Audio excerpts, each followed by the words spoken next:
We're interrupting this program in order to begin our regularly scheduled broadcast. Thanks for watching the Lit TV Network.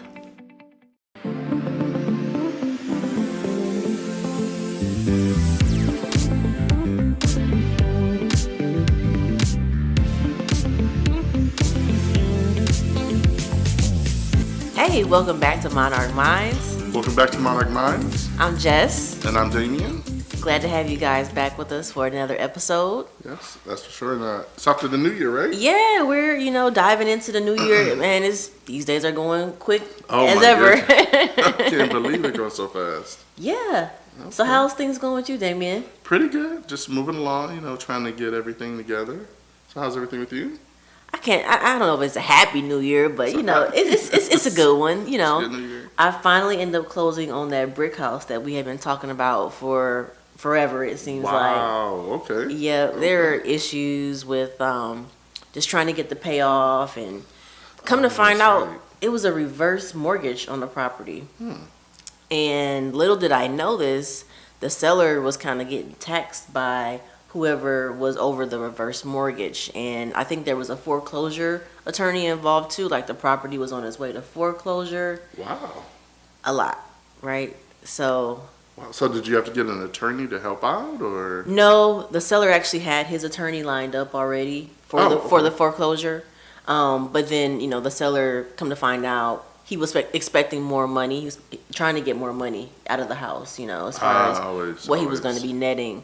But because of the reverse mortgage and I guess the foreclosure, they're kind of taxing him daily. Like every time they touched his file, like there would be a fee associated with it. So then you keep losing money on the seller side, yeah. Yep. Oh my God. So you don't ever want to get in the foreclosure or reverse mortgage type situations. Yeah, I mean, I thought reverse mortgages were like pretty easy. Like you just go. They pay can the reverse be. Off. I think they can be. What the foreclosure? Yep. Complicated it. Yep. Okay. So yeah. Well, I mean, congratulations. Thank you. Congratulations. Thank you. Yep. So now you're ready to start? Yep. Got to get a dumpster over there next. Oh, yeah. Okay. So now you have all your permits or whatever you need if you have anything? I will. Yeah. Okay. So the roof got done before we closed. That's right. So yep, that was good. permitted. We're good on that. Okay. I got your guy John supposed to be doing the plumbing. We got to do some repiping over there with the galvanized pipe. Oh. Yeah. Yeah, that old stuff. Right.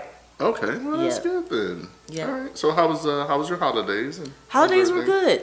Okay. A little bit of snow up in Michigan. That's right. Yeah. A little bit of sledding with the sun, Oh wow! Yeah, Okay. so Can't do that in Florida now. Oh man, no, he's ready to go back. I think. Really? Just, Do you like it? Yeah. I mean, the snow is kind of fun. I remember growing up. As a kid. Well, yeah. No, not as an adult. No, because that means you gotta wipe the car off or whatever else and drive in the snow. Right. And everybody doesn't drive so well. No, not at all. So. Yeah. Well, that's good. Glad to have you back in Florida. All safe and sound. Good to be back. Yeah, same here. Back into the mix of things, the groove of things. Okay. So now, do you have everything all planned out for your new year for the next couple months? Yeah, for the next couple months, I kind of have a list of things that I'm trying to tackle, goals, Okay. I wrote them down on paper, so that's the way to do it. I can go through and check the mark. list. Yeah, Okay. Well, that's good. I have some of mine written down, so I'm just going through, getting everything prepared, so I can push on with those later this year. Cool. Yeah. So we're gonna do a little bit more new construction, a lot more new construction. Good. So. That's better than rehabs. Yes. Rehabs are hard. And no, but I don't think anybody tells people like, you see all the shows where everyone's rehabbing and it looks so easy. Yep. But, they don't tell you about the permits or if you have to have an access pass or, if the city stops you. Yep. People pilfering stuff from your site. Or, oh, yeah. People like to steal stuff. Yeah. Or gotta have a camera up sometimes. People throwing stuff in your dumpster. That's one of my pet peeves. I agree with you. Yep. You come back to your dumpster the day after you leave, and it's like, why is it so? How did it get full? I just got this thing. Yep. So, that's it. So now, what are we talking about today? So we're gonna talk a little bit about real estate and kind of where things are at. I don't know about you, but I'm finding there's a lot of people that are anxious to buy right now. I thought that was odd too. I thought it was odd. I just came from doing a showing at one of the duplexes. Okay. I don't know if you've seen me advertise those Yeah. on Facebook. Yeah, I've seen those. But I came from the one on Pippin Street. And Okay. these are some large duplexes that I'm advertising. Like Okay. that one in particular is over 3,000 square feet. Wow. Right. A Okay. duplex. Like, so we were able to get into one unit. The second one we couldn't get into. I have to go Okay. back tomorrow. So basically that one unit is like 1,000-ish square feet. Like it's very, very large. I've never been in such a large duplex ever. Really? Yeah. I mean, the only time I've ever seen big duplexes are in the big cities like Detroit True. or Chicago, New York. New York. I mean, Mm-hmm. since I've been here, I've never seen. Me either. They're usually tiny, like Yep. 2-bedroom, one Exactly. bath. You know, and that's about it. Yeah, they may be at the most like 800 or 900 Yeah. square feet. Yeah. But I was like, 3,000? All right, let me jump on these and try to sell these things because I know, size matters. Oh, yeah, yeah. You can get more value out of the property with it being larger. So Yeah, yeah. And rent. Let's not For a forget lot that. more on the rent and everything else. Yep. Yeah. Okay. So there's a lot of people. I had like 4 or 5 buyers show up, looking at the property. Really? And like I said, we got to go back tomorrow because the Okay, one get tenant. the other one. Yep. But outside of them, like I have a whole lot of people hitting me up about, buying something this year. Yeah, I'm surprised. I have a lot of investors that are still out there that are still looking for properties. Mm-hmm. And I just thought, like, well, at the end of the year, everybody seemed a little bit nervous, but I guess, Right. After the beginning of the year, they got their nerves back and they're coming back around. Yeah. People have, there's a lot of people, like we were talking about before the show, a lot of people with money to spend. Oh yeah. And you kind of have to park that money somewhere, Yes. for tax purposes and, You So, want to keep it moving. yep, exactly. Keep that money working for you. Yeah, because I know right now there are a lot of people out there that have money and they're looking to deploy it, like we were talking about. Because if your money is just sitting there, it's not making money, Right. and in theory, you're losing money. True. Because especially with the inflation that we've had, and then coming up, we don't know what 2023, how the inflation is gonna. Right. I haven't seen a lot of things go down either, though. So. It'll be interesting to see what happens, even with like interest rates too. I think we're still kind of, on the seesaw, teeter-tottering back and forth, just waiting on the next, hopefully decrease. But, you never know. Well, they're still like in the sixes. Yeah, so, they're still in the sixes.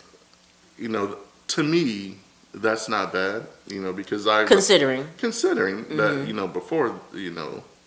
before we had the low, they were at that normal rate. Right. So, for somebody like me and some of the people that I know, even if you go ahead and you get it at this price, there's 2 scenarios.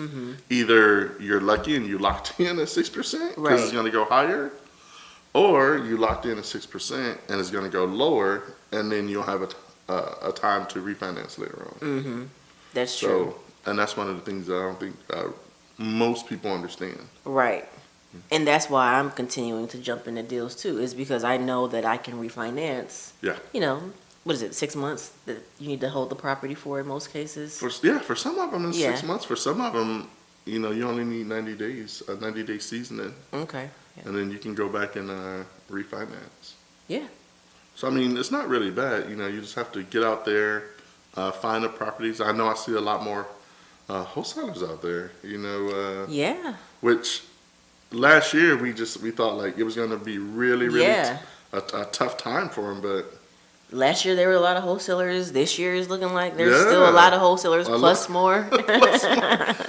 which is kind of crazy because you hear the doom and gloom on the news, but every day in the streets Right. it's not like It's that. business as usual. Yeah. Like you would think nothing ever happened economically in regards to real estate, the way people are, jumping into real estate, whether it's wholesaling or investing, Yeah. or even just, job career wise. Yeah. That's remained strong. Yeah, I know. So. I know. Well, I still see a lot of realtors out there Yeah. doing, putting up new construction. Still doing a lot of resales. Yep. So I think it's still going well. I think it's going to go well for a long time. And then I think the biggest thing is we'll really find out how good it is in what, like, was it like April when everyone starts kind of gearing up? Yep. Yeah, because the spring. The spring. Yep. And then that's the busiest season. Spring, summer, as we kind of go into fall. Yeah. So. Yeah, we'll see. We'll see. I'm excited about it. I just listed a new property for sale over in the Tallulah North Shore area. Okay. Right, again, close to the property that I bought. Right. So this one, it's actually right next door to one that I previously sold. And this one is actually new construction.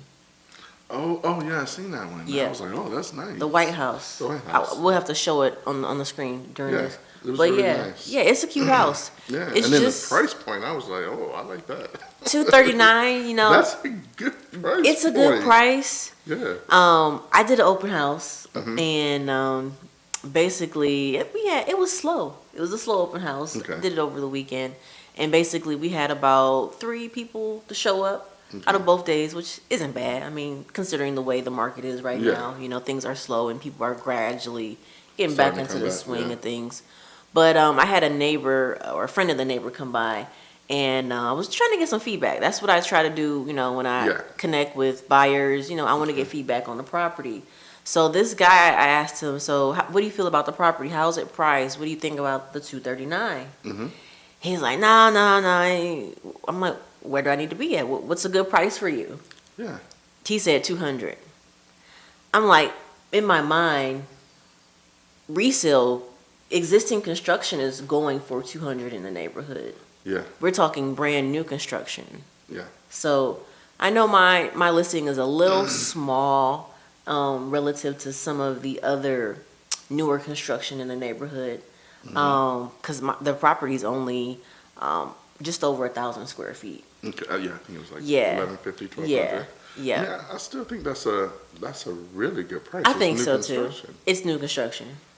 I mean, you know, everybody has to understand that like materials have gone up, labor has shot up. Right.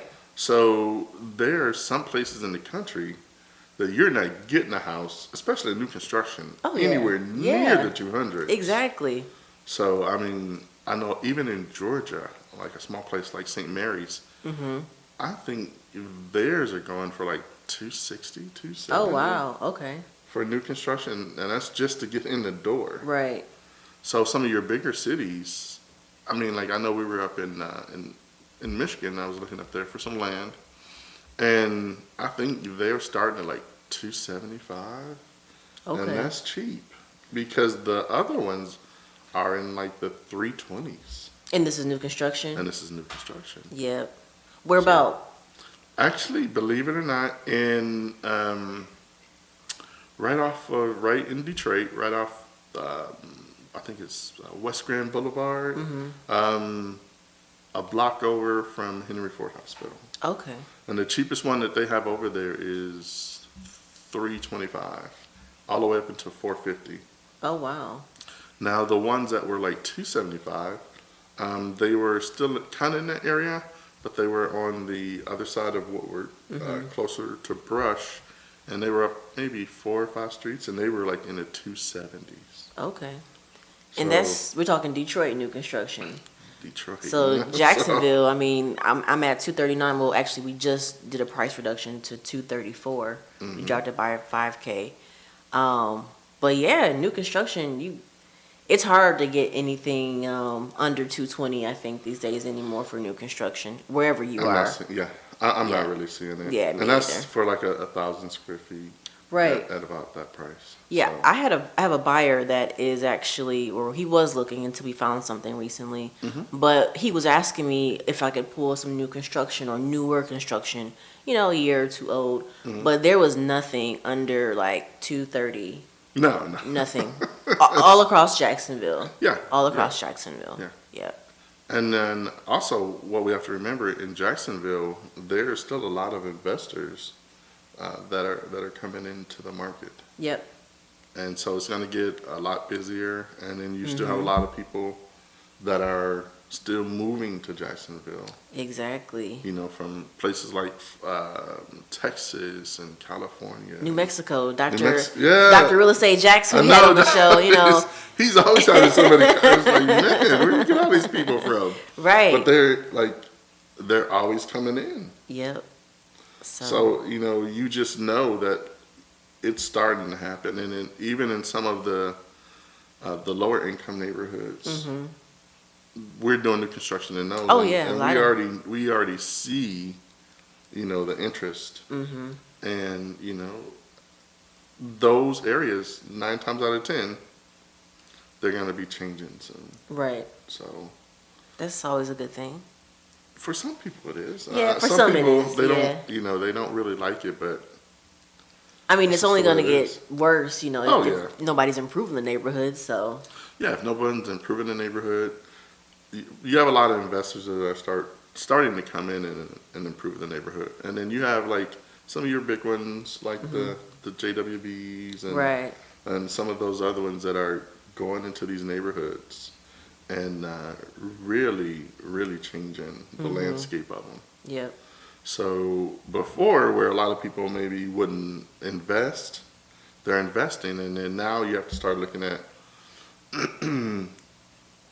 those are the neighborhoods that some people may be able to afford houses at, to buy houses if you're going to buy, because Right. if not, in some of the other neighborhoods, they started with like 3 something. Mm-hmm. Yeah. So, Yeah. Yeah, we have a friend of ours. I think she just bought a house, and I think it was like 350, 400 grand Okay. in one of the subdivisions past Normandy. Okay. So the more outside, the further away you go from the city and downtown, you know, Yeah. call it the suburbs if you want, but your prices are gonna be going up. So Oh yeah. Well, I know they're doing a lot downtown. they are. Yeah, and all the neighborhoods around downtown, they will be revitalized within the next 5 to 10 years. Mm-hmm. So you know, if you own property, you know, that's definitely something you want to think about. Or if you live there, Right. and you know, then maybe you want to think about upgrading your property, Mm-hmm. and it'll help bring your value up. Or if you own land, Yep. then maybe you want to build on it, Yeah. Develop it. Yeah. develop it, because that'll help. Yeah, there's a lot of good things going on in Jacksonville. A lot of construction everywhere. Mhm. I just came prior to coming to the show. I was in St. Johns County, Oh man, and crazy out it's there. crazy out there too. The amount of commercial that has been put up already. Yeah. Commercial meaning, you know, plazas and strip malls, neighborhoods. Neighborhood There's a lot. There's stores. still a lot of development that's going on Oh out yeah, there. yeah. Yeah. I have a friend that one of my investors bought a house out there, Mm-hmm. and right across the street, I think they have a Aldi's. Then they have a little coffee place Okay. opening up, and they have some other little I think it's like a 7-Eleven down the Mm-hmm. street. Then behind that, there's a gigantic apartment complex Okay. that has just opened up. And then down the street, I think they have like Home Depot. Like, Yeah. they have all. You can these see the Home Depot off the freeway. Yeah, they have Yeah, all yeah. of these other commercial things for these neighborhoods that they're building. I mean, you don't have to go anywhere else. Right. You don't have to come to Jacksonville. I like it. I know Yeah, about you, but yeah. I like to stay in my neck of the woods if I can, for the most part, Yeah, you know? yeah. And it's nice to be able to have those, well, let's call them amenities, stores Stores. and you know, your lumber stores, Restaurants, restaurants, Yeah, I think Home they have Depot, all Home that stuff. Depot, they Because if I'm have, flipping a house in over here, I Yeah. want there to be hardware supplies and Lowe's and all that Close. stuff Yeah, close. yeah. Yeah, yep, exactly. So, Yeah, but I think they have what else? It was some fitness centers out there. It was just a lot of things. Yeah. Even new businesses that I hadn't seen before. same here. And some that are expanding, they're moving Yeah, out to St. they're Johns moving out to County, St. Johns. scaling up a little bit. So it's Well, I mean, St. John's does have it's their school system is pretty yes, good out good, great school system. there. So, Yeah. you know, I mean, It's not a bad idea. no, St. St. Johns is County. nice. And it's pretty close still. Even if you were to work in Jacksonville, it's still pretty close. I think we're Yeah. like 30 minutes or whatever. Yep. Maybe. Everything's a drive, so 20, 30 minutes Yeah. is nothing. And I think that's the thing that I've become accustomed to. Same here. So like, here it's, a 25, 30-minute drive. You don't think anything about it. But the weird thing is when I was in Detroit, we would go to places and they, what we would consider the suburbs, and they were only like 17 or 20 minutes something, and like, wow. Right. That's a suburb. Yeah. And the thing, I'm still driving 30 minutes and I'm in the city. Right. The same city. Yeah. That's So true. Jacksonville is really big. It is. And then you have all the other suburbs. Yep. I guess I'd call them St. John's. And I think they have Hastings and was it Green Cove Springs? Green Cove Springs, Middleburg. There's a whole Middleburg, lot. Yeah. And then you have Clay County right there. Yeah. And I know there's a lot of new construction in Clay County. Oh yeah. Yep. There's quite a bit. Yeah. So if you're an investor, I mean, this is a great thing. Oh yeah. Jacksonville's amazing. Or let's say Greater Jacksonville, because there's That's what I'm calling it now? there's so much. Greater Jacksonville. Right. Because that's what it is now. Yeah. Yeah. Greater Jacksonville. Yeah. Wow. So definitely a good opportunity to invest in Jacksonville. If you're looking to get into it or think about a market. I like it being down here in the South. You don't have to worry about that snow and everything. You don't miss the snow? I don't miss it. I do not. Did you like it when you were up there this time? I did. I had a good time. It was nice to visit. That is correct, to visit. Yeah. Because I know I got stuck in the airport. Well, You flew Southwest? Let me move it my was chair over. Crazy. Delta. It was a cheap flight. I thought like, So I went up there because I usually either fly Delta or sometimes I fly this other one called Allegiant. That's usually about it. 9 times out of 10, believe it or not, I usually never fly out of Jacksonville. Right. I drive to Orlando Okay. because I like the direct flights from Orlando to Detroit. Gotcha. So that's what I usually do. But I was like, I was working. I'm like, I'll just take a flight out of Yeah. here. So I thought, okay, I'm going to have an early flight. So it was a 6 a.m. flight, so I was there early. They canceled it. Man, I was like, what? I would have been ticked off. Yeah. Then they turned around and they rebooked me, canceled it. Then they turned around again that same day, rebooked me, canceled it. Wow. So then I just didn't even bother. I went and got a ticket for the next day pretty early, and I was lucky enough to get out. Okay, that's good. I'm glad it worked So, out. yeah. So that snow and that winter weather, it definitely affects a lot of things. And I didn't even think about it, though. I thought, like, what does the snow up there really have to do with what's going on down here? But I guess a lot of flights coming in and out. Yeah, travel-wise. Travel-wise. Definitely. Yeah. So now what's going on with crypto? I know things kind of ended on a sour note end of last year. Yeah, things are kind of sour. Well, you just had like FTX, and you have a lot of other companies Similar to FTX. Very similar to FTX, that are being questioned now. Because you don't really have the you really can't see behind the iron curtain or whatever. Right. In the company, they're not very public with a lot of things. And I think that's where the SEC is trying to say, like, hey, there's a lot of things going on, and we need to have something to kind of figure out what all these people are doing. But what happened is everybody still follows the stock market, and what we're seeing and what we've been seeing is that the sentiment plays the same from the stock market to what they're doing in crypto right now. So as the stock market has been going down, you're starting to see that crypto has been going down. Right. But you do have some people that are taking some of their money from the stock market and putting it into crypto because they feel it's a little bit safer.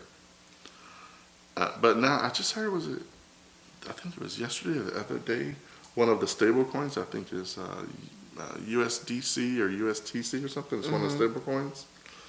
It was delisted off of one of the big crypto marketplaces. Interesting. Yeah. Did they say why? Not yet. I mean, everybody has their speculation, but I don't think anyone's really knows the truth behind it. Right. So I believe crypto in this year, what's going to happen is it's still going to stay low for about the first 3 to 6 months. And then as the economy, especially in the summertime, as the economy starts revving back, then you'll see crypto starting to go up. So if you're watching crypto now, me personally, like I'm starting to really watch it and starting to, I guess, jump into the low ones that I can. And then I'm just going to hold a lot of those. I'm not going to do a lot of trading. But I'm also doing that with like the stock market as well. Okay. Because there's a lot of deals. Oh my God. There's a lot of deals in the stock market right now. Right. You just have to kind of get in now, while they're lower. Yeah, I think you just have to get in. You have to study it. And that's the biggest thing. Everybody wants, oh, well, what's the thing? Everything for everyone is different. Right. So you do need to go. You do need to do a little bit of studying. Oh, for sure. And, make your own decisions. And right. Then, I follow a lot of people, different people, different newsletters. And then I also watch the market. And then I also have quite a few friends that are in the crypto space as well. That helps. Oh, yeah. Getting feedback from others. Feedback, Yeah. you can talk, you can kind of understand what's going on with it. But like Bitcoin and, Ethereum and some of the bigger ones, the chances of them ever going away is null. Pretty much null and void. But what I do see is I see a lot of governments, trying to come out with their own coins and I don't want to say sneak. They're being quiet about it. Yeah, they're kind of being quiet about it with their regulations. Right. And then they're going to start moving into it. The only thing that I personally don't like about the government coins is, for me personally, it's more of a control. Right. Where versus, like a Bitcoin or, XRP or some of these other coins. Right. They're what I consider an open coin. There's not one central government that controls them. That's right, yeah. And you can take them anywhere that they're accepted, anywhere in the world, and use them. Where you already know that once they start the central bank coins and the U.S. has their coin and this country has their coin, you already know that there's going to be a lot of trading. Just like it's going to be like Forex. Yeah, pretty much in like a sense. Forex. Yep. Yeah, it's going to be the same thing. I wouldn't be surprised if you see the coins on Forex or something like that one day. I would imagine they would be I on can there. see they will be trading just as well. Especially if they're government backed. So. But the only thing I think a lot of other countries probably aren't going to like that because now you can see where that person is spending that coin. That's true. Yeah. There's more of a trail. There's a lot more digitally. of a digital trail. So, and I'm sure a lot of countries aren't going to want some other country knowing like where money is spent. How their consumers are. But I think that's about it. I think that's what a wrap up for today, that's a wrap. It's going to be an interesting year, so stay tuned. Stay tuned. Yep. Yeah. Thanks for joining us again, and we'll see you next week, right? See you next week. Yeah. Take care. Take care. Have a good day.